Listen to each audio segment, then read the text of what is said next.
a gente vai dar continuidade a uma série de mensagens que a gente tem visto, baseado no livro O Evangelho de Deus, do irmão Washington Manique. Essa mensagem tem como tema a maneira de Deus lidar com os pecados dos crentes, a hiena de fogo no reino. Essa é uma mensagem que a gente precisa receber com muita sobriedade. Dito isso, eu gostaria de começar da seguinte maneira. Eu gostaria de pedir a um irmão e a uma irmã que pudessem orar um pouco por esse tempo, e em seguida eu vou orar também. Amém. Amém. Oh, Jesus. Te louvamos, Senhor. Amém. Por esse momento maravilhoso. Amém. O Senhor vai nos pastorear. Amém. Fala para nós, Senhor. Amém. Abençoa-nos com o teu falar. Amém. Amém. Amém. Senhor Jesus. Amém. Louvado seja o seu nome nesta manhã. Amém. Senhor, que és poderoso. Senhor, que flui vida de dentro de nós. Amém. Ó Senhor Jesus. Amém. Nesta manhã abençoamos o irmão. Amém. E a trazer o seu maná. Amém. Senhor Jesus. Amém. Louvado seja o Senhor. Amém. Nosso coração como a boa terra. Amém. Senhor, flui de nós. Amém. Faça sua vontade em nós. Amém. Amamos a ti. Amém. Queremos ouvir o teu falar. Amém. Senhor Jesus. Amamos o teu doce falar. Amém. Estamos abertos a ti. Amém. Fala para nós. Amém. Senhor, fala de maneira tremenda. Amém. Podemos estar despertados. Amém. Alerta a tua revelação. Amém. A tua vontade. Amém. Queremos receber o teu doce falar.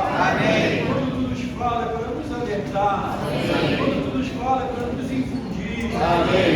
Senhor, declaramos o nosso amor a ti. Amém. Queremos estar contigo na era do reino. Amém. Queremos ser contigo. Amém.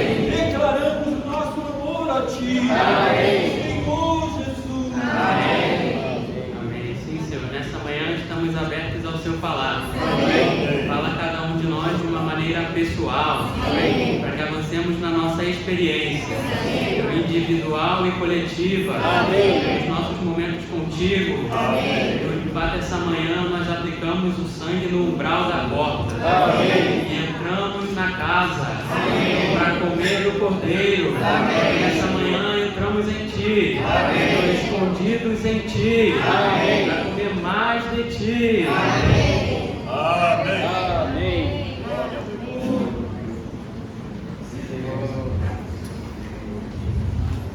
Explicando um pouco como que está a linha do esboço, os algarismos do 1 ao 3, eles vão ser um tipo de desenvolvimento e introdução que vão nos levar ao encargo principal da mensagem.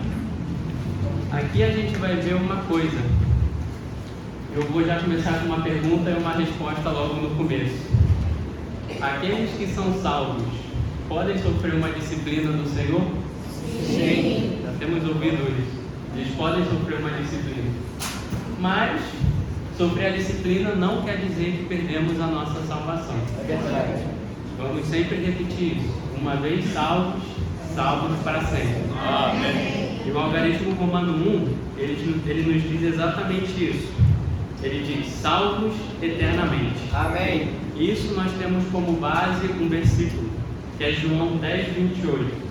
O versículo ele está também na letra A. A gente pode ler todo mundo junto? Sim. Essa letra A que é o versículo.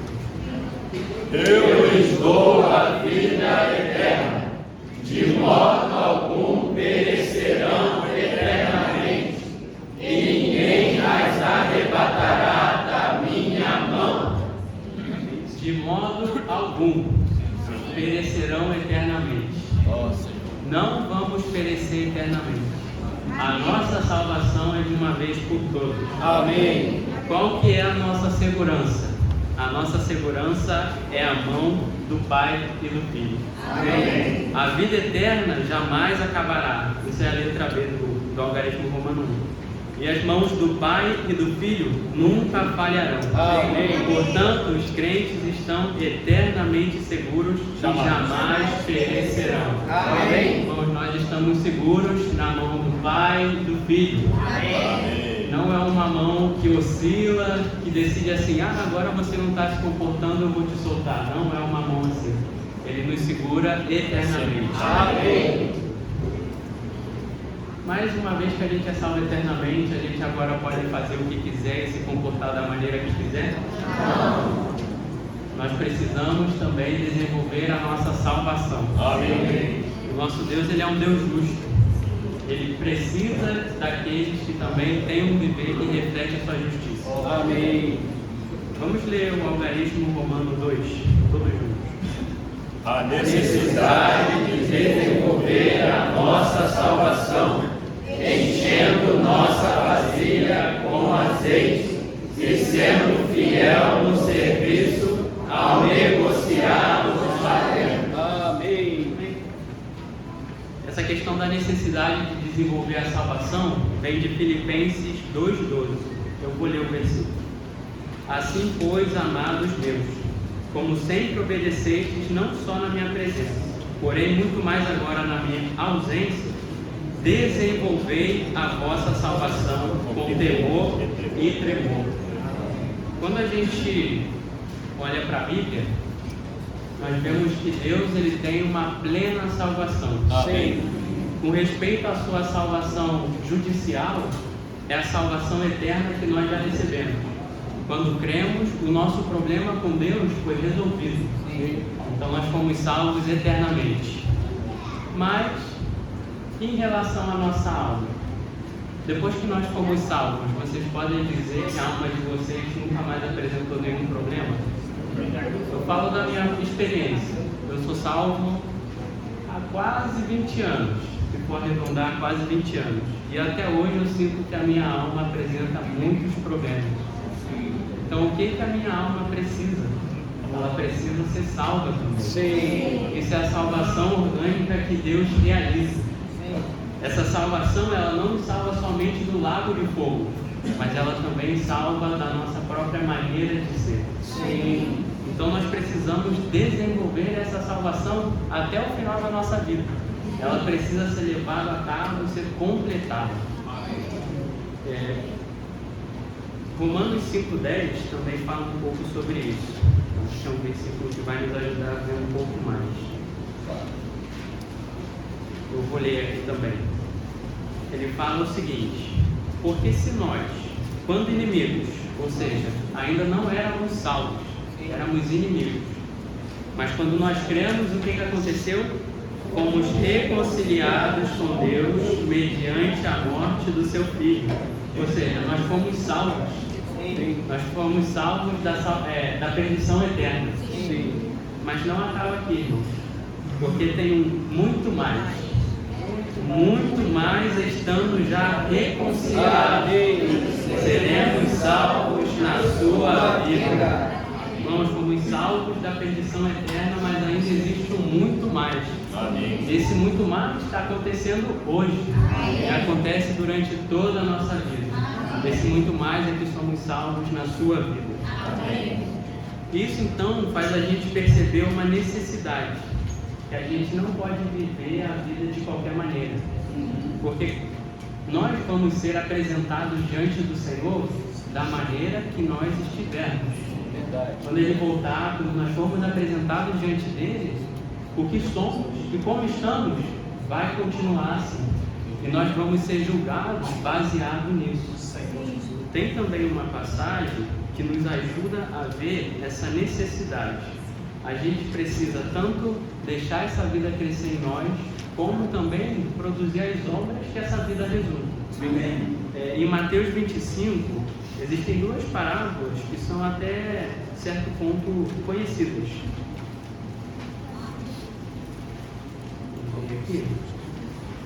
Aqui nós vemos duas parábolas. As parábolas das 10 virgens e as parábolas dos talentos.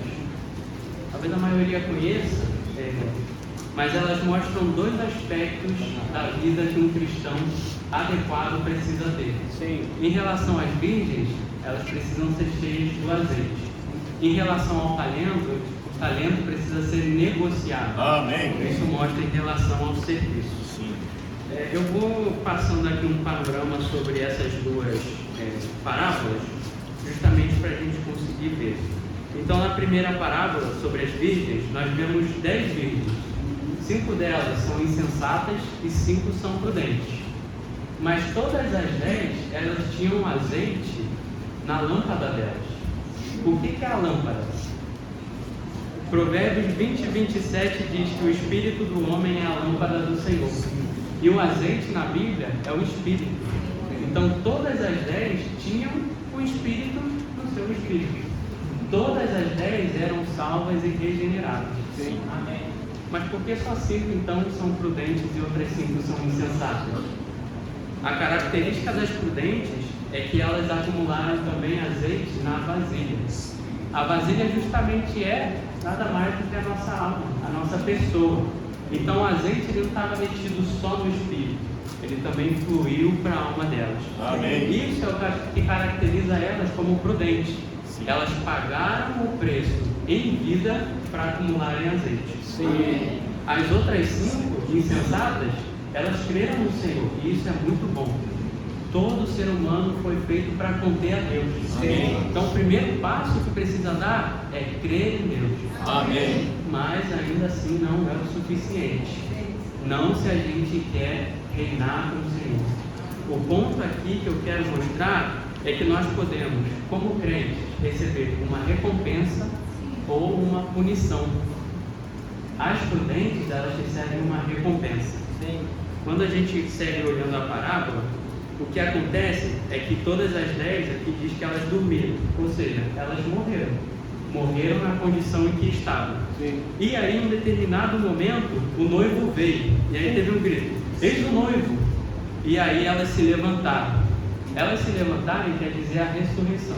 Sim. Quando elas ressuscitaram para encontrar o noivo, as 5 que tinham azeite na vasilha e na lâmpada, elas estavam, amém, o noivo chegou. Mas as 5 que eram insensatas e não tinham azeite na lâmpada, não tinham azeite na vasilha, mas só tinham na lâmpada, elas chegaram a uma conclusão: eu preciso de mais azeite. E aí elas foram para as prudentes e pediram azeite. E aí as prudentes responderam o seguinte: para que não nos falte a nós e a vós, ide antes aos que vendem e comprai para vós mesmos. Aqui tem um ponto. A gente pode pegar certas coisas emprestadas das pessoas, né? Às vezes a gente precisa, não sei, de um lápis, de uma borracha, a gente pede emprestado. Mas existe uma coisa que a gente não pode pegar emprestado: é o azeite. Cada um de nós precisa pagar o preço por conta própria para acumular o azeite na nossa vasilha. Amém. Irmãos, nós não podemos esperar mais, porque a volta do Senhor está próxima. É uma sensação que todos em toda a terra têm. Quanto mais o tempo passa, mais se aproxima a volta do Senhor. E quanto mais a gente espera, menos azeite a gente vai ter na vasilha. Então nós precisamos fazer o quê? Pagar o preço hoje. Amém. E hoje é o melhor momento. Nós estamos na era da graça para pagar o preço. Amém. Então nós pagamos o preço e acumulamos azeite. E agora eu vou chegar no ponto em quando elas encontraram o noivo, o que aconteceu? Enquanto as insensatas foram comprar o azeite, o noivo chegou. E as que estavam preparadas entraram com ele para as bodas. Isso no versículo 10 do capítulo 25 de Mateus. E quando as que estavam preparadas entraram para as bodas, junto com o Senhor, a porta se fechou. E as que eram insensatas e foram comprar o azeite, já não podiam mais entrar, porque a porta estava fechada. Aqui não é a porta da salvação, essa é a porta da recompensa de reinar com o Senhor. Isso é fazer parte das bodas do Cordeiro. Então, se nós, quando vemos que é o tempo e já é tarde demais, quando a gente for comprar e voltar, a porta vai estar fechada. E aí, as que eram insensatas, elas começaram a falar: Senhor, Senhor, abre-nos a porta. Mas ele respondeu: em verdade vos digo, não vos conheço. Quando o Senhor diz aqui não vos conheço, é o mesmo que ele dizer não vos aprovo. O fato de elas não terem o azeite na vasilha fez com que elas não fossem aprovadas pelo Senhor. Aprovar para quê? Quando a gente é aprovado, a gente recebe uma recompensa. Sim. Ou se a gente não é aprovado, a gente recebe uma punição. como na escola, se a gente não é aprovado numa prova, vai precisar fazer de novo. Nesse caso aqui, as que foram aprovadas puderam entrar para reinar do Senhor. Amém. As que não foram aprovadas não puderam entrar. Essa parábola, ela mostra então em relação a ser vigilantes para receber mais vida. A gente precisa receber o azeite, que é o aspecto da vida. Mas a segunda parábola, que é a dos talentos, que é a partir do versículo 14 ao versículo 30, ela mostra o outro aspecto da vida que um cristão precisa ter. Não é somente acumular azeite, mas também negociar os talentos. Aqui é uma parábola em que tinha um homem com seus bens, e ele deu a um, ele deu 5 talentos, a outro ele deu 2 talentos e a outro ele deu 1 só. Quando as posses estavam com o homem, eram os bens do homem. Quando foi dado aos servos, se tornou os talentos. O que o Senhor nos dá, a gente precisa negociar. E hoje o que a gente tem? A igreja, o evangelho, temos os santos que precisamos cuidar. Isso são os bens do Senhor que foram dados a nós. Amém. E agora se tornaram os talentos que a gente precisa negociar. Amém. Mas o Senhor é alguém severo. Quando a gente conhece o Senhor como noivo, a gente precisa conhecer esses 2 aspectos, como noivo e como nosso Senhor. Como noivo, a gente o ama, mas como Senhor, Ele é o nosso dono. Ele é o nosso amo e pode exigir coisas de nós. E aí a gente pode falar, não, isso é muito severo, eu vou esconder o talento, que é melhor não perder do que tentar negociar e perder. Não é assim que funciona. Na nossa vida, quando a gente cresce em vida, isso deve resultar também no nosso serviço e na nossa obra. Sim. E o Senhor vai nos cobrar também em relação a isso. Sim. As que não cresceram em vida suficiente, não entraram pela porta para as bodas. E o que não negociou os talentos, o que aconteceu com ele? O que tinha um talento, ele tentou esconder seu talento e ainda usou essa desculpa diante do Senhor. Ele falou, Senhor, no versículo 24, ele fala, Senhor, eu te conhecia que és homem duro, que ceifas onde não semeastes e ajuntas onde não espalhaste. E o Senhor não negou isso. Então ele falou, conhecendo como eu sou, você precisava negociar. E o fato dele não negociar fez com que ele entrasse numa categoria. Na categoria das virgens nós temos 2 tipos, as insensatas e as prudentes. Em relação a ser servos, existe o servo que é bom e fiel, e existe o servo que é mau e preguiçoso. O servo que não negocia os talentos é um servo mau e preguiçoso. Se nós não nos preocuparmos nessa era, crescer em vida e negociar os seus talentos, os nossos talentos, seremos insensatos e maus e preguiçosos.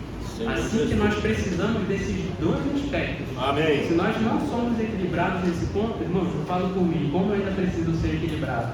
Às vezes eu gosto muito de ter meus tempos com o Senhor, sozinho no meu quarto, isso é extremamente necessário. Mas aqui não acaba a minha vida cristã. Eu preciso também servir. Amém. Também o meu serviço e as obras, que vão ser cobradas pelo Senhor. Quando eu tenho o meu tempo pessoal com o Senhor, Ele está depositando coisas em mim. E essas coisas também precisam ser negociadas. Amém. Elas se tornam os bens que Ele me dá e o talento que eu preciso negociar. Amém. Mas se eu não negociar esse talento, o que acontece? Aqui, a partir do versículo 28 até o 30, ainda do capítulo 25 de Mateus, o Senhor fala o que aconteceu com esse servo. Tirai-lhe, pois, o talento e dai-o ao que tem 10 talentos, pois a todo que tem, mais lhe será dado, e terá em abundância. Mas ao que não tem, até o que tem lhe será tirado. E o servo inútil, ele era mau e preguiçoso, mas ele também é inútil. Irmão, quando eu vi isso, como foi uma advertência para mim? É por isso que eu comecei dizendo que a gente precisa receber com muita sobriedade essa palavra. Porque quando eu estava lendo, eu pensei assim, não, isso aqui é um exagero. É uma palavra muito forte de se dizer. Mas o Senhor falou que era um servo inútil. Então, o que eu preciso fazer, Senhor? Eu não quero ser considerado assim. Isso precisa causar algo em mim como uma advertência. Para eu não ser encontrado nessa situação. E o que aconteceu com ele? Lançai-o para fora, nas trevas exteriores. Ali haverá choro e ranger de dentes. O ponto dessa mensagem é justamente esse. A gente já ouviu bastante vezes. sobre receber uma recompensa. Mas se nós não recebemos uma recompensa, nós recebemos uma punição. E esse é o ponto que eu quero trazer nessa mensagem. E não é aqui o intuito de tentar assustar, colocar peso, nem nada disso. Mas a gente percebe que existe também uma punição, não só uma recompensa. Mas nós que não cumprimos os requisitos, existe uma punição, isso deve colocar em nós um temor saudável. De não ser encontrados nessa situação. Então, é isso que a gente precisa se alertar. Então, aqui, a gente viu que as virgens prudentes entraram nas bodas. E os servos que são, os dois servos que eram bons e fiéis, eles entraram também no gozo do Senhor. Mas o que não era, ele ficou do lado de fora. As virgens, as insensatas do lado de fora, e o servo mau e preguiçoso foi também lançado do lado de fora.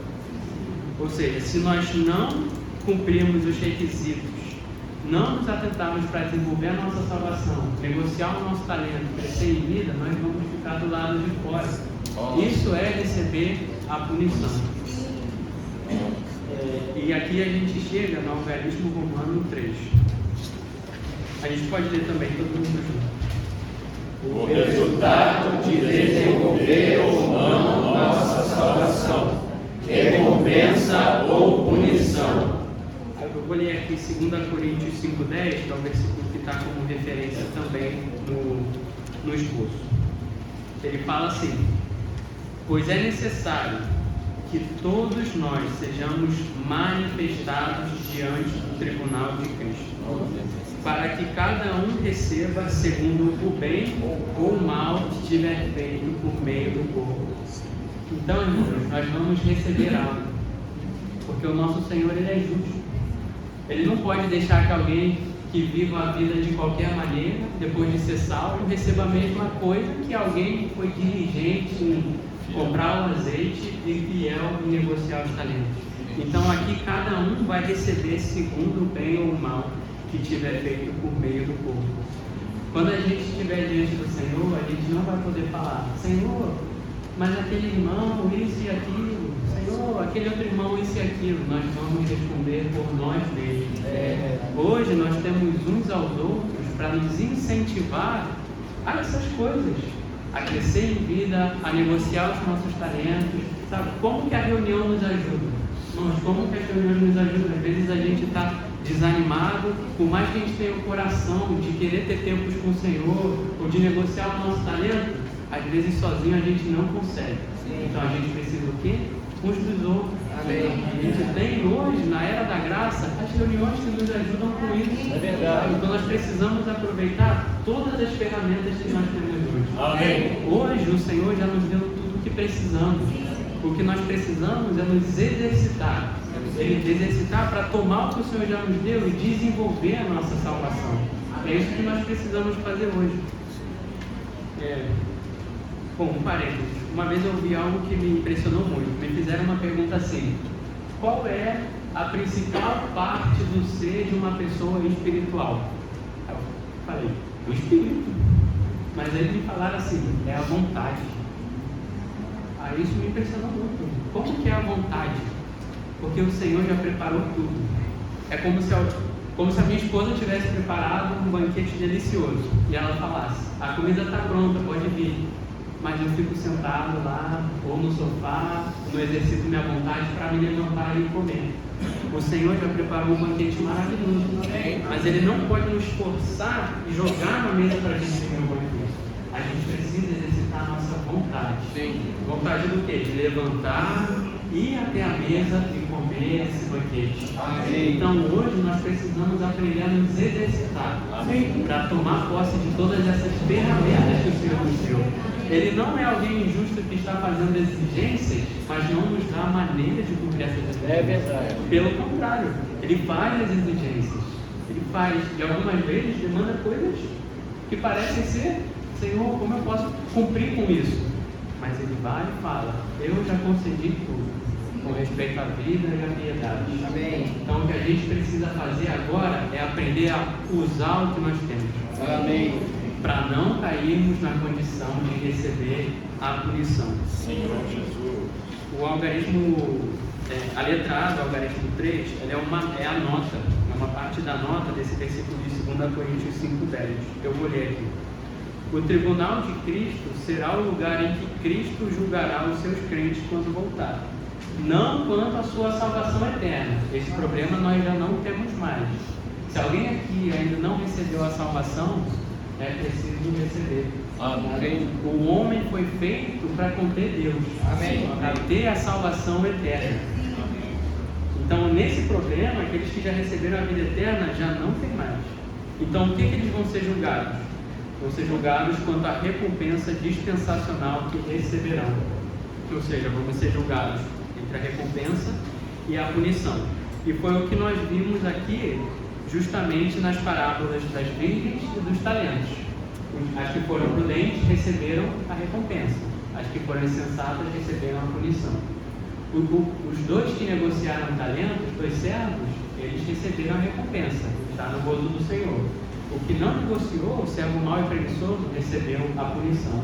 Ele foi lançado fora nas trevas exteriores. Então, muito bem. Sabemos agora que podemos, como crentes, receber ou uma recompensa ou uma punição. Então a gente vai ver agora na Bíblia o que seria essa punição. Irmãos, eu não vou tentar aqui exaurir esse assunto sobre a punição, porque a Bíblia, algumas coisas, ela não mostra com tantos detalhes quanto a isso, mas ela nos deixa ver muitas coisas em relação a isso também. Então agora a gente vai para o algarismo 4, que diz respeito a sofrer punição. Aqui já faz a ligação justamente com o que a gente viu em Mateus 25, desse servo que foi lançado nas trevas exteriores. Vou ver aqui o versículo novamente.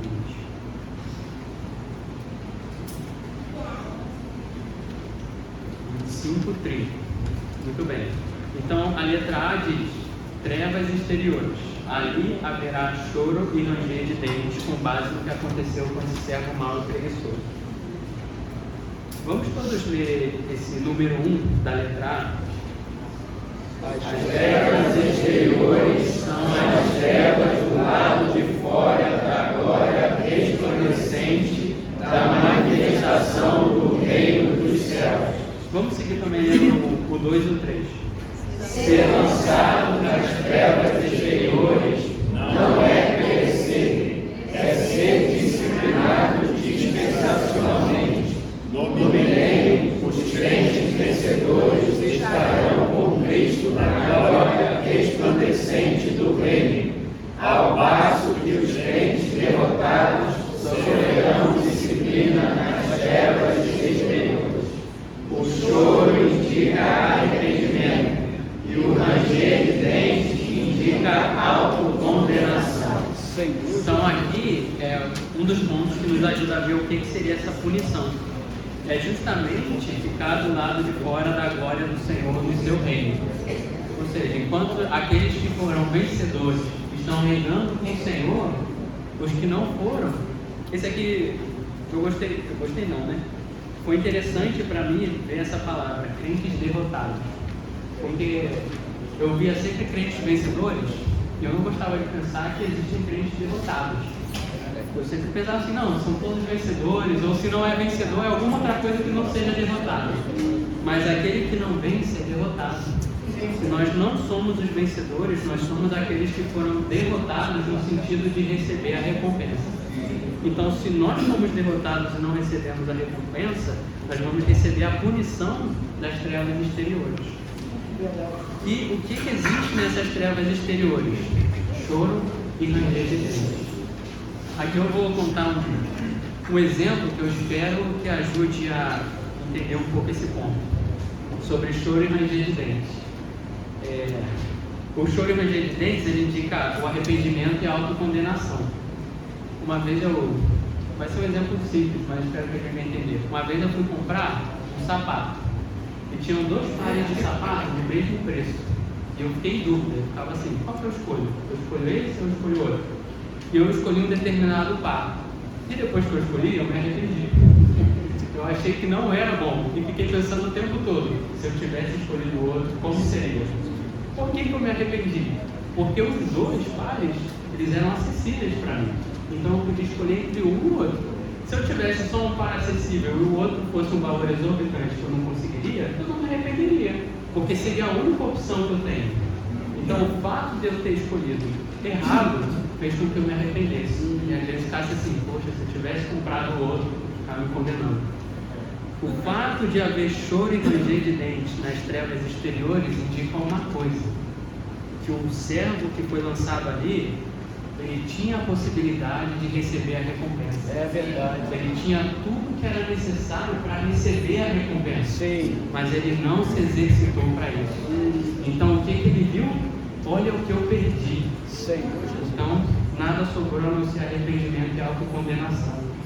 Se fosse algo que não fosse acessível para ele, eu iria pensar, era a única coisa que eu tinha, mas não era. Então o fato de ter choro e ranger de dentes indica isso, que para nós hoje, na era da graça, é acessível. Amém. É possível receber a recompensa. Amém. Justamente pelo que eu falei, não é porque nós somos os melhores ou os mais capazes, mas porque o Senhor já nos concedeu o que precisamos. Amém. Nós realmente precisamos usar essas ferramentas para receber a recompensa. É verdade. E quando chegar no momento diante do Senhor, se a gente perceber que não usou essas ferramentas e não soube desenvolver a nossa salvação, o que vai sobrar para nós? Arrependimento e autocondenação. Sabe? Enquanto outros estão na festa, nas bodas do Cordeiro, que a gente está esperando, a nossa vida tem que estar nisso. É uma vida de expectativa de entrar nas bodas do Cordeiro. Nós estamos aqui todo domingo louvando ao Senhor e amando o Senhor. Então o que a gente tem a expectativa? De encontrar aquele que a gente ama. Amém. Mas se a gente não estiver na condição adequada, a gente vai simplesmente se arrepender. A gente não vai ter muito o que falar. O Senhor vai falar, eu dei tudo o que precisava. Então o fato de ter o choro e ranger de dentes nas trevas exteriores daquele que recebeu a punição indica que ele tinha a possibilidade de ser um vencedor, de receber a recompensa, mas não soube aproveitar. Senhor Jesus. Agora vamos para a letra B, que também continua sobre essa questão da punição, dando um pouco um panorama, um entendimento do que era. Aqui toca os versículos de Hebreus 6, 4 a 8. Vamos ver esses versículos juntos? Hebreus 6, 4 a 8. Hebreus capítulo 6, versículos 4 a 8.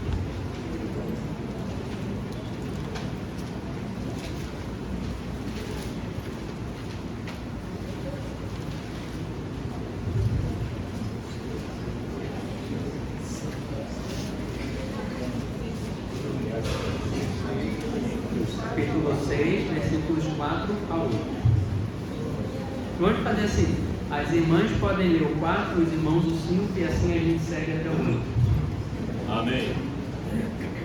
Pois é impossível que aqueles que uma vez foram iluminados e provaram o dom celestial e se tornaram participantes do Espírito Santo E provaram a boa palavra de Deus e os poderes da era vindoura. e caíram, é impossível que se renovem outra vez para arrependimento, crucificando de novo para si mesmos o Filho de Deus e expondo a vergonha pública. Pois a terra, quando pede a chuva e frequentemente cai sobre ela, e produz planta útil para aqueles para quem é também cultivada, participa da bênção de Deus. Mas se produz espinhos e ervas daninhas, é rejeitada e está próxima da maldição. Seu fim deve ser queimada.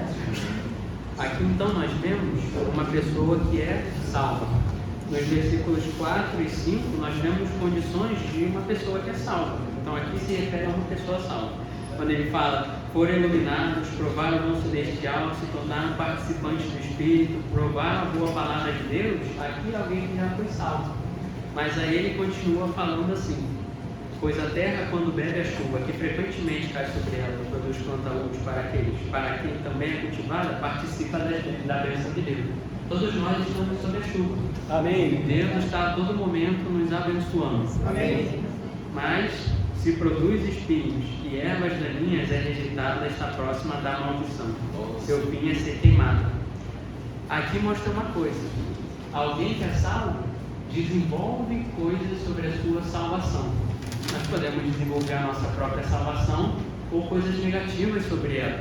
Isso aqui se refere ao espinho e à erva daninha. Nós somos a terra que está sendo regada pelo Senhor. Sim. Mas se nós absorvemos essa chuva e produzimos algo positivo, sim, ou se nós não absorvemos a chuva e produzimos espinhos e ervas daninhas, isso é o que vai determinar a maneira que a gente desenvolve a nossa salvação.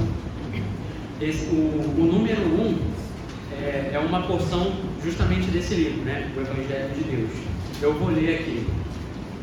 Isso a gente está falando, para quem quer saber, é o capítulo 24, tá? A gente está tomando como base o capítulo 24. Fala assim: não há problema absolutamente nenhum com a nossa salvação, mas há tantas coisas que cresceram sobre ela, tantas coisas provenientes da carne. Se tais coisas não foram tratadas pelo sangue de Jesus, teremos de passar por bastante sofrimento. Com a nossa salvação não existe problema nenhum. Quando a gente recebeu a nossa salvação, nenhum problema. Mas agora o que nós fazemos com ela é o que nos toca. E se nós deixamos desenvolver espinhos e ervas daninhas, tantas coisas provenientes da carne, o fim é ser queimado. A terra é queimada. Aqui fala que um ponto importante: está próximo da maldição. O fim é ser queimada. Não está na maldição, está próxima da maldição. E aqui o outro ponto é a terra ser queimada. Por exemplo, às vezes quando eu estou indo para o centro, tem uma montanha. E às vezes acontece de estar pegando fogo. E a gente vê uma linha de fogo. Então tem a terra, tem as coisas sobre a terra e tem fogo. Por que o fogo está queimando ali?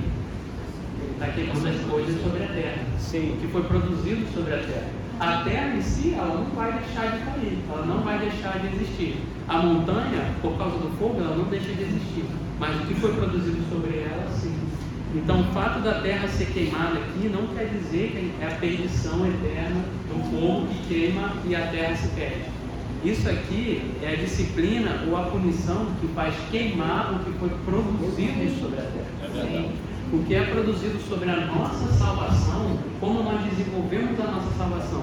Se nós deixamos crescer coisas negativas, coisas da carne, coisas do ego, coisas do pecado, críticas, pensamentos, certas opiniões, isso em algum momento vai precisar ser queimado. Se não for queimado e tratado nessa era, então é necessário a disciplina na era vindoura para queimar as coisas que foram trazidas sobre a nossa salvação. Então aqui é o que se refere a Hebreus nesses versículos. Então a terra, ela permanece. Esse é um ponto importante. A terra, isso aqui não quer dizer da perdição eterna. A terra, ela permanece. Mas o que é negativo, que foi produzido sobre a terra, é queimado. Sim. Agora também a letra C. Vamos ler a letra C. Sofrer o dano da segunda morte. Aqui tem como base o versículo de Apocalipse 2:11. Então, em Apocalipse, algumas igrejas estavam em certas condições e o Espírito ele sempre falava aos vencedores. E quando ele fala aos vencedores no versículo 2:11, ele fala o seguinte: quem tem ouvidos, ouça o que o Espírito diz às igrejas. O vencedor de modo algum sofrerá o dano da segunda morte. Então aqui ele fala a respeito do dano da segunda morte. Se a gente ver Apocalipse, a segunda morte em si é o lago de fogo, a perdição eterna. Mas aqui ele não fala a respeito de sofrer a segunda morte, mas o dano da segunda morte. O que isso quer dizer aqui? Os vencedores não vão precisar sofrer esse dano. Mas aqueles que não são vencedores, de alguma maneira, vão sofrer um dano. O porquê que esse dano é necessário? Porque, eu vou ler aqui o número 1 e 2 da letra C dos números. Não sofrerá a segunda morte, mas sofrerá o dano da segunda morte. Todas as coisas negativas vêm da morte.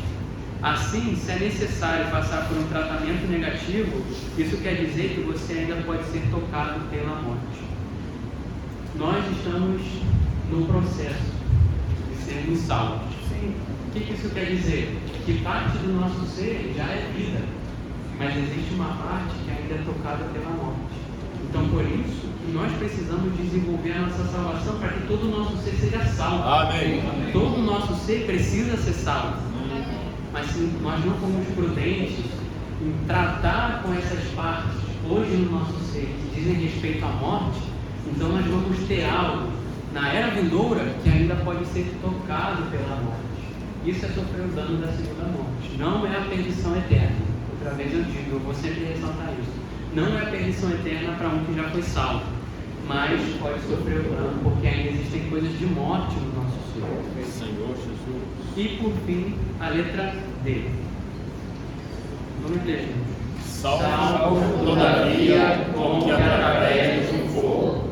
Esse ponto eu vou tocar também mais adiante. Então a gente pode ler o número 1 e 2. Perda da recompensa e não da salvação. Sofrer aqui não significa perecer. Através do fogo, certamente indica punição. Aqui tem como base 1 Coríntios 3, 14 e 15.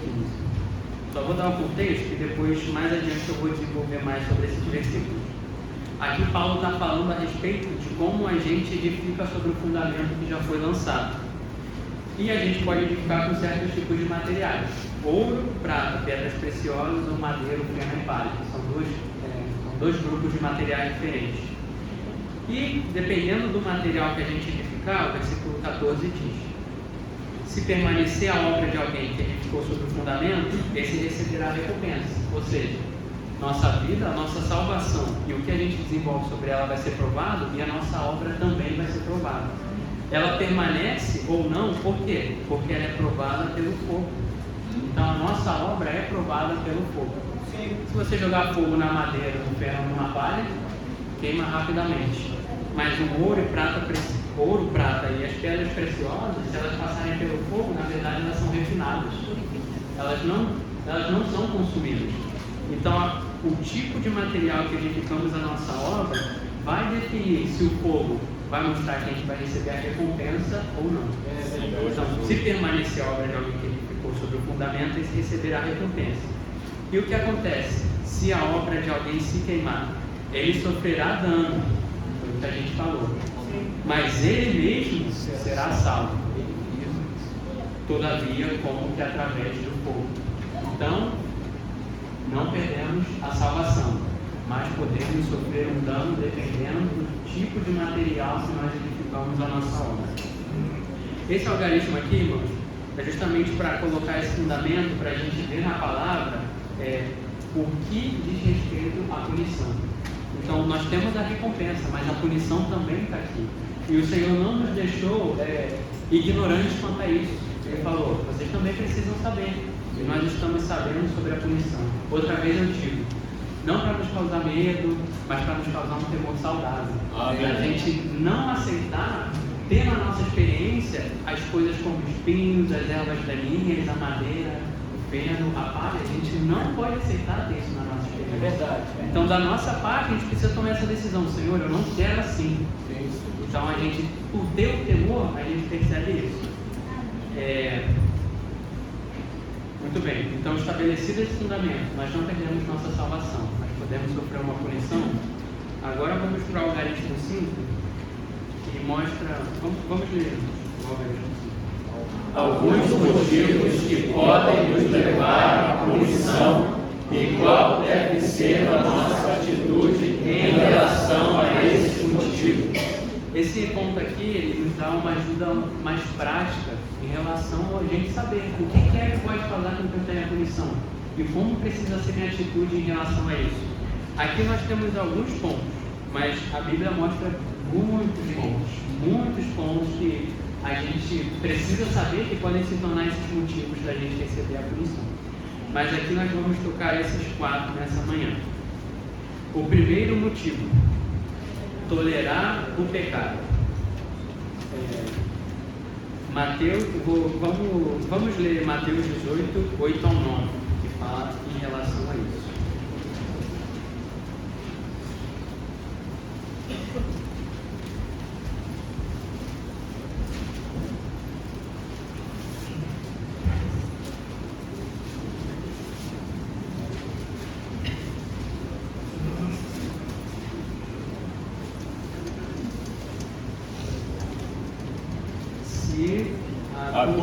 mão ou teu pé te faz tropeçar, corta-o e lança-o de ti. Melhor te entrar na vida aleijado ou coxo, do que tendo duas mãos ou dois pés ser lançado no fogo eterno. E se o teu olho te faz tropeçar, arranca-o e lança-o de ti. Melhor te entrar na vida com um só olho, do que tendo dois olhos ser lançados na gehenna de fogo. Só um ponto para esclarecer, quando ele fala a respeito da gehenna de fogo aqui, é o que a gente já falou sobre sofrer a punição. A salvação não se perde, mas a punição pode ser sofrida. E aqui falando um pouco também da minha experiência. Esses são dois versículos que quando eu lia eu achava muito extremo. Eu falava, como é possível que eu preciso cortar um membro do meu corpo porque esse membro me faz pecar, então eu preciso tirar ele do meu corpo? Como é isso? Aqui o Senhor está mostrando a seriedade do pecado, mostrando a seriedade de sermos aqueles que toleram o pecado. Aqui não é para a gente levar de maneira literal e cortar um membro do nosso corpo, mas é para a gente ver como é a visão do Senhor em relação ao pecado, ao ponto de que Ele fala algo tão que parece ser extremo, mas necessário, equilibrado nesse ponto, que a gente não pode tolerar o pecado. E aqui ele está tratando então como o quê? Se eu, não sei, se a mão de alguém faz alguém pecar, ele arrancar a mão, o pecado ainda vai estar ali. É verdade. A mão não vai estar, mas o pecado vai continuar. Então o que o Senhor está tratando aqui? Mais do que o membro que peca, ele está tratando com o motivo do pecado. É a concupiscência interior. É isso que o Senhor mostra que nós precisamos tratar. No número 1 diz: esta palavra não se refere ao corpo exterior, mas à concupiscência interior. E aí nós podemos então nos perguntar, o que é a concupiscência? Tem um versículo em 1 João 2,16 que ele nos ajuda a entender sobre isso. Ele fala o seguinte, eu vou ler aqui, 1 João 2,16. Ele fala o seguinte: porque tudo o que há no mundo, o que há no mundo? A concupiscência da carne, a concupiscência dos olhos e a soberba da vida, não procede do Pai, mas procede do mundo. Amém. Que o Senhor siga nos cobrindo nesse momento. A concupiscência da carne, ela nada mais é que o desejo ardente do corpo. E a concupiscência dos olhos é o desejo ardente da alma através dos olhos. Irmãos, esse é um assunto e um ponto muito sério. O desejo da alma através dos olhos. Hoje em dia, nós temos uma janela para todas as coisas na nossa mão. O celular. Nós podemos usar ele para o bem, para ter comunhão, para chamar o irmão, até para estudar, para usar para o bem, saber como usar essa ferramenta. Mas ele pode ser uma janela também para a concupiscência dos nossos olhos. Ele pode trazer o desejo ardente da alma através dos nossos olhos por coisas simples que nós vemos. Às vezes nós estamos ali na rede social e passa alguma coisa que planta um pensamento e alimenta a concupiscência dos nossos olhos. Sim. Isso vai alimentando até que resulta em um pecado. O que nós precisamos fazer então? Tratar com o motivo do pecado. Se nós temos uma ferramenta na nossa mão que pode nos levar a pecar, nós precisamos tratar com isso, saber como lidar com isso. Nós não podemos aceitar e tolerar. Ah, tudo bem eu ver certas coisas aqui. Nós não podemos tolerar o pecado. É com isso que o Senhor estava se referindo quando ele falou nesses versículos de Mateus. Se, é um exemplo, se eu ficar andando ao redor de um poço, em algum momento eu vou cair. Eu não preciso ficar provando, deixa eu andar aqui perto para ver se eu vou cair no poço. Eu não preciso. O que eu preciso é me afastar. Sim. Então se eu fico provando aqui, deixa eu ver até onde eu posso olhar. Então a gente está andando ao redor do poço e pode cair. Irmãos, nós precisamos ser extremos e radicais contra isso. Sim. Nós não podemos permitir e tolerar o pecado, deixando com que os nossos olhos sejam contaminados e alimentem a concupiscência que é em nós. Por quê? Na queda, o pecado entrou na nossa carne. Sim. Então, desde lá, o pecado continua aqui. O pecado não saiu. A gente não pode pensar que nós somos fortes o suficiente para falar, deixa eu tentar aqui, e pensar que vai resistir. Isso para qualquer pecado. Se nós andarmos ao redor do poço, nós vamos cair. Porque em nós existe uma força que nos leva a pecar. Não uma força, melhor dizendo, uma lei. Então, esse é um dos motivos que nos leva a sofrer punição. Mas, irmãos, nós também temos uma saída. Amém. Nós temos os motivos e a nossa atitude em relação a ele. Senhor, eu não tenho força para tratar com o pecado. Então nós vamos para Romanos 8,13. Se essa é a sua declaração, vamos para Romanos 8,13. E eu vou ler aqui também.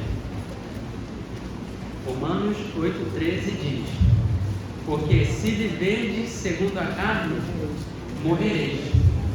Mas se pelo Espírito fizerdes morrer as práticas do corpo, vivereis. Amém. Não, o Senhor falou, não tolerem o pecado. Mas ele sabia que na nossa carne estava o pecado. Existe um imã que atrai o pecado na nossa carne. Então qual que é a nossa saída? Se pelo Espírito. Irmãos, pelo Espírito. Paulo teve essa experiência e justamente no capítulo 8 de Romanos. No capítulo 7, Paulo ele chega a uma conclusão. No capítulo 7, nos versículos 18 e 19, Paulo fala assim: porque eu sei que em mim, isto é, na minha carne, não habita bem nenhum, pois querer o bem está em mim, mas não realizá-lo. Porque não faço o bem que quero, mas o mal que não quero, esse pratico. Então Paulo percebeu o seguinte: às vezes eu quero fazer o bem, mas eu não consigo. Parece que existe uma lei em mim que pratica o mal. Ainda que eu não queira pecar, parece que existe uma lei que me faz pecar. Então essa era a conclusão que Paulo estava chegando aqui. E aí nos versículos 23 e 24, ele realmente nos mostra que existe uma lei nos nossos membros. Ele fala: mas vejo nos meus membros outra lei, guerreando contra a lei da minha mente. A lei da mente quer fazer o bem, mas existe uma lei que era mais forte que a lei de querer fazer o bem. E me fazendo prisioneiro da lei do pecado que está nos meus membros. Então existe uma lei do pecado nos membros, que se a gente andar pela nossa carne, nós vamos sempre ser subjugados por essa lei. Então Paulo dá uma exclamação aqui: miserável homem que sou. Qual que é a saída para Paulo? Depois de tanto tentar fazer o bem, ele chega a essa conclusão: miserável homem que sou, quem me livrará do corpo desta morte? Irmãos, Paulo descobriu uma lei mais forte que a lei do pecado e da morte. Em Romanos 8,2: porque a lei do Espírito da vida me livrou em Cristo Jesus da lei do pecado e da morte. Amém. Irmão, se eu soltar essa folha aqui, o que vai acontecer? Ela vai cair. Vou tentar mais uma vez. Ela cai de novo. Por quê? A lei da gravidade opera sobre ela. Então é uma lei tão forte que ela não pode lutar contra. Isso seria a lei do pecado. Mas, se eu entrar no avião, eu vou estar voando ou não? Como é que o avião consegue voar? Existe uma lei mais forte que a da gravidade. A lei da aerodinâmica. Ela faz com que o avião consiga sair do chão e voar pelos ares. Então a lei do pecado, ela quer me puxar com uma gravidade. Mas existe uma lei mais forte. Amém. A lei do Espírito da vida. Amém. Quando eu entro no avião, espontaneamente eu vou. Não preciso ficar pensando. Se eu entro no meu espírito, espontaneamente a lei do Espírito da vida opera. Eu não preciso ficar pensando. E o que ela faz é me salvar da lei do pecado e da morte. Amém. Irmãos, aleluia, que o Senhor nos deu a lei do Espírito da vida. Amém. Glória ao Senhor. Obrigado. Agora a letra B. Um outro motivo: se irá contra um irmão. Isso é em relação a Mateus 5:22. Eu vou ler rapidamente agora também pela questão do tempo, que já está começando a chegar próximo do fim. Em Mateus 5:22 o Senhor fala: eu porém vos digo que todo aquele que se irá contra seu irmão estará sujeito a julgamento. E quem disser a seu irmão raca estará sujeito ao julgamento do sinédrio. E quem lhe disser moré estará sujeito à geena de fogo, que é a punição que nós vimos. Então aqui o Senhor estava tratando, antes ele fala sobre matar. Aqui ele estava tratando com um motivo, que é a ira. A ira, ela pode ser uma abertura para o pecado. Em Efésios 4, 26 e 27, eu não vou ler pelo tempo, mas Paulo fala: irai-vos, mas não pequeis. Então, algumas vezes nós nos iramos, isso abre uma porta que a gente pensa que tem o direito de falar o que a gente quer, da maneira que a gente quer com a pessoa que nós nos iramos. Aqui também um outro ponto. Nós que somos casados com alguém que é crente, o nosso cônjuge, né, nossa esposa ou marido, é nosso irmão ou nossa irmã. E como a gente convive junto, às vezes pode acontecer da gente se irar. E qual que é o problema aqui? Aqui, quem se ira, em Mateus 5:22, ele fala a palavra raca. O que significa essa palavra? É uma expressão hebraica de desprezo. Ele se ira e despreza. Ele fala uma palavra de desprezo. Irmãos, como isso para mim foi uma advertência. Se alguma vez eu já me irei, eu já proferi uma palavra de desprezo, às vezes nem diante da pessoa, às vezes a gente sai pelas costas e começa a falar: a pessoa disso, a pessoa disso. Irmãos, isso também é um motivo que pode nos levar a gemas de fogo se nós não aprendemos a tratar. Então, a ira em si, eu não conheço ninguém que não se ire, mas se a gente não souber quando fechar essa porta, ela se torna uma abertura para o pecado. Então, a gente pode proferir palavras de desprezo à pessoa com que a gente está irado. Então, isso também é um pecado. A gente precisa saber, para saber que até a gente precisa pedir perdão por isso. Amém. Se a gente se irá, precisamos pedir perdão ao Senhor se essa ira resultar no pecado. Senhor Jesus. Agora, outro ponto. Letra C. Outro motivo. Podemos ler. Ter alguma ofensa contra um irmão. Aqui nos versículos de Mateus 5, 23 ao 26, talvez seja uma passagem também conhecida, que fala que se tiver alguma coisa contra o irmão, ou sabe que o irmão tem uma ofensa contra nós, antes da gente ir, a gente deixa a nossa oferta, se reconcilia com o nosso irmão, e aí então nós podemos fazer a nossa oferta. Esse aqui é um ponto muito sério também. Todos nós queremos ser vencedores. Eu digo que sim. Amém. Mas ninguém vai poder reinar se tiver problema com quem está do seu lado. O Senhor jamais vai deixar dois irmãos que tenham problemas entre si entrarem juntos para reinar. Vamos ler o número 1 ao 4 todos juntos. Amém. Dois irmãos ou duas irmãs que estejam em discórdia não podem estar juntos no reino. Se o assunto não for resolvido nesta era, então no futuro, ou ambos seremos excluídos do reino, ou somente um de nós entrará. Hoje podemos fazer queixas sobre os outros com muita facilidade, mas tais queixas vão manter-nos ou a outros ou a ambos do lado de fora do reino. Na era vindoura, ainda há a possibilidade de perdão, mas a pessoa não poderá sair enquanto não pagar o último centavo e puser tudo em ordem com seu irmão. Hoje podemos fazer queixas com muita facilidade, mas tais queixas vão manter-nos ou a outros ou a ambos do lado de fora do reino. Senhor Jesus. Irmãos, às vezes a gente tem algumas coisas em nós que a gente não abre, mas sabe que precisam ser tratadas em relação a outro. Eu não posso ter uma ofensa contra o irmão. E se eu ofender o irmão, eu preciso me reconciliar. Sim. E aqui eu também queria falar um pouco sobre a atitude. O que eu vou falar não vai ser totalmente a maneira exatamente essa, mas é pelo menos uma comunhão sobre isso. O que nos leva a ficar ofendidos? Se alguém toca o nosso ego, a gente fica ofendido. Não só isso, se alguém nos fere, a gente fica ofendido. Então a gente precisa aprender a lidar com duas coisas: o nosso ego, nós mesmos, e também com as feridas que foram causadas em nós. Algumas coisas a gente deixa crescer no nosso coração ao ponto de que criam raízes ali. Se a gente deixar uma ofensa criar raiz, Como é difícil tirar depois. Senhor A gente Jesus. precisa ir ao Senhor, ter que cavar a terra, encontrar a raiz, tirar essa planta, essa raiz amargura, e então a gente consegue lidar com isso. Então, se a gente está ferido, irmãos, como a gente consegue perdoar alguém? Não é fácil. Por mais que a gente saiba que precisa perdoar, e decida assim, eu preciso perdoar, quando a gente vê a pessoa, já é difícil. Já é difícil perdoar por causa da ofensa que a gente sente. Então, o que a gente precisa conhecer? A gente precisa conhecer o Senhor como aquele que é o bom samaritano. Sim. O que o bom samaritano ele faz? Bom, eu não vou ler aqui, não sei se todos conhecem.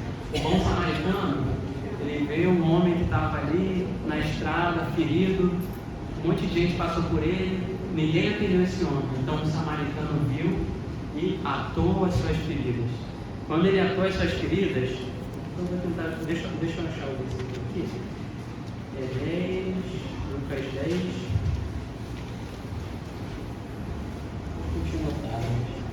Lucas 10, 34. Então o que ele fez? Lucas 10, 34. E chegando-se, ou seja, o bom samaritano, esse homem ferido, atou-lhe as feridas, aplicando nelas azeite e vinho. O azeite na Bíblia é o Espírito, o vinho aqui se refere à vida eterna. Irmãos, quem de nós nunca fomos feridos? O que a gente precisa então? Até para conseguir perdoar, aplicar o azeite e o vinho. Amém. Aplicar o Espírito e a vida. Amém. Nós precisamos ter tempos com o Senhor para abrir essas feridas. Sim. Senhor, tal pessoa falou isso, me feriu. Senhor, meu marido agiu assim, me feriu, me ofendeu. Então, quando a gente abre, ele pode entrar e cuidar dessas feridas. Amém. Então, à medida que ele cuida dessas feridas, ele mesmo vai sendo a capacidade de perdoar. Mano, eu quero colocar aqui, não podemos estar ofendidos com ninguém. E se estivermos ofendidos, nós não podemos pensar assim, não, a pessoa me machucou, então eu não tenho direito de estar ofendido. Por mais difícil que seja a situação, a palavra diz, nenhum de nós tem direito de estar ofendido com o outro. Se nós queremos reinar, nós não temos esse direito. E às vezes a gente quer cuidar tanto ali do nosso ego que a gente pensa que eu tenho direito. Nós não temos. Mas também, em muitos momentos, não temos a capacidade para perdoar. Então, outra vez, vem o Senhor com tudo o que nós precisamos. Amém. O azeite e o vinho, atando as feridas, para a gente então poder perdoar. Por fim, o último ponto, que foi aquele que eu me referi que ia falar agora. Letra D, podemos ler juntos. Edificar com madeira, feno e palha. Então, esse é aquele ponto referente a 1 Coríntios 3. Em 1 Coríntios 3, o primeiro grupo de material é o ouro, a prata e pedras preciosas. Isso se refere ao Deus triuno, a natureza divina do Pai, a redenção do Filho e a obra transformadora do Espírito. E o outro grupo de material é completamente oposto a isso. Ele se refere ao nosso homem natural, ao que vem do homem caído, o que vem da nossa natureza caída e o que não é transformado pelo Espírito. A madeira vem do Pai. Então o fogo ele vai provar para saber se esse material vai permanecer ou não, ou seja, se a nossa obra vai ser aprovada ou não. Então edificar com um material que não seja adequado, ou seja, edificar com a nossa própria índole caída, com a nossa própria opinião caída, a gente está colocando alguma coisa sobre o fundamento, mas esse não é o material que vai ser aprovado. Então esse também é um motivo, como a gente leu lá, de que vai sofrer a punição através do fogo. Por que o Senhor precisa fazer isso? Qual que é o propósito de tudo que nós estamos vivendo? Deus, Ele quer alcançar algo. Ele quer alcançar algo. Ele não quer alcançar a nossa espiritualidade individual, Ele não quer alcançar nada fora do seu plano. Com o que a Bíblia termina? Com a Nova Jerusalém. Amém? A Nova Jerusalém é uma cidade física? A Nova Jerusalém não é uma cidade física. A Nova Jerusalém é a mescla do Deus triuno com o homem tripartido. Irmãos, nós desenvolvendo a nossa salvação, sendo mesclados com Deus triuno, estamos chegando a ser a Nova Jerusalém. Amém. Então só vai entrar na Nova Jerusalém o que é o material da Nova Jerusalém. Se não for material, não vai entrar. E qual é o material da Nova Jerusalém? Vamos ler junto o número 2. A nova Jerusalém é edificada com ouro, pérola e pedras preciosas. Tudo que não é parte desse material precisa ser queimado. Nessa era ou na vindoura. Na vindoura é a punição. Nessa era é o preço que nós pagamos para acumular o azeite, para negociar os nossos talentos. Amém. Assim que, irmão, tudo isso que nós vemos não é só para a gente alcançar uma certa espiritualidade, para parecer que é alguém santo. No certo sentido, a gente precisa de todas essas coisas. Mas isso tem um fim. Isso visa algo. Cumprir o propósito de Deus. O plano de Deus. Por que a Nova Jerusalém é a noiva, a esposa do Cordeiro? Amém. Pela eternidade. Amém. Então, Deus está nos preparando como essa noiva hoje. Amém. Como esses materiais. Para concluir a mensagem, quando nós olhamos para Gênesis, quando os rios saem para os cantos da terra, existem 3 tipos de materiais ali: ouro, berilo e ônix. São 3 tipos de materiais que representam a natureza do Pai, o Filho, ali no caso ele não é o Filho, e também o Espírito. Então, em Gênesis nós vemos uma semente disso. Então aqui em 1 Coríntios, Paulo também fala a respeito dos materiais: ouro, prata e pedras preciosas. E lá no final da Bíblia, esses materiais também são vistos. Amém. Esse grupo de material ainda está lá. Porque tudo que Deus está fazendo hoje é para alcançar esse propósito. Amém. É alcançar essa mescla do Deus criou com o homem tripartido. Assim que a nossa meta hoje é o quê? É cooperar. Nós precisamos cooperar. Sabendo de tudo isso, nós precisamos ter um temor. De falar: Senhor, eu não quero estar na condição de sofrer a punição. Mas aí nós tentamos e chegamos à conclusão: ao mesmo tempo eu não consigo, Senhor. Por mais que eu queira, eu não consigo. E aí a conclusão é se voltar a Cristo. Então a reação é não querer estar nessa condição. E então a solução é se voltar a Cristo. Amém. Esse é o ponto dessa mensagem hoje. Nós sejamos todos animados. Amém. E também que tenhamos um temor saudável. De não sermos os que ficam na punição. Ou seja, não sermos os que são derrotados.